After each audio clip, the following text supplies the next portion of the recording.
आज चिकन दम बिरयानी बनाऊ है त, तर एउटा सानो ट्विस्ट हालेर। नर्मली बिरयानी बनाउँदाखेरि बासमती चामल युज गरिन्छ, तर आज म उसिनेको चामलबाट चिकन दम बिरयानी बनाउँदैछु। यसको लागि मैले बाक्लो पिट भएको भाँडामा आलुलाई तारे र यतिको फ्राई भएपछि निकालेर साइडमा राखेँ। अनि त्यही भाँडामा चप गरेको प्याज फ्राई गरेँ।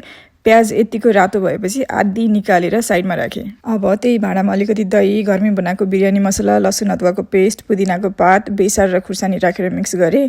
अनि आलु, चिकन र नुन पनि राखेर मजाले मिक्स गरेर 2 घण्टा छोपेर म्यारिनेट हुन छोड्दिएँ। यो साफ्रन र दुधलाई चाहिँ 30 सेकेन्ड माइक्रोवेभ गरेर साइडमा राख्दिएँ। आजको ट्विस्ट, यो उसिनेको चामललाई मजाले सफा पानीले पखालेँ र यसलाई पनि 2 घण्टाको लागि भिजाउन छोड्दिएँ। एउटा भाँडामा कोरेको काँक्रो, चप गरेको पुदिनाको पात, दही, नुन, जिराको धुलो र अनार राखेर बिरयानीसँग खाने रायता पनि बनाएँ। 2 घण्टा पछाडि एउटा पटमा पानी हालेर उमाल्न बसालेँ। अनि नुन, स्टार एनिस, सुकुमेल, ल्वाङ, दालचिनी, जावित्री, अलैँची, मरिच र तेजपत्ता पनि हालेँ। पानीलाई 10 मिनट जस्तो उम्लिन दिएँ। अनि भिजाएको चामल राखेँ र चामल 75% पाकेपछि पानी तराएर फालिदिएँ। किन कागती राख्न बिर्सेछु, अहिले राख्दैछु। अब यो म्यारिनेट गरेको चिकन माथि बिस्तारै चामल राख्ने।